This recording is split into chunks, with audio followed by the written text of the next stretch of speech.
PESA कायद्यानुसार महाराष्ट्रामध्ये 12,500 जागा भरण्याचं शासनानं ठरवलं होतं। त्या अनुषंगाने 3,500 जागा भरल्याचं महाराष्ट्र शासनाने जाहीर केलं।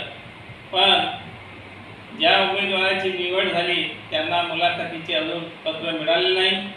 तसेच 2023 मध्ये 3,898 जागा भरण्याचं सरकारने आश्वासन दिलं, पण त्याची पूर्तता केली नाही। त्यामुळे आदिवासी समाजाची ही चक्क फसवणूक आहे असं या ठिकाणी निदर्शनास आलं आहे। तसेच पेसा कायदा हा आदिवासीच्या समाजाच्या कल्याणासाठी होता, पण त्याकडे महाराष्ट्र शासनाने योग्य ती कारवाई करायला पाहिजे होती, पण ती केली नाही।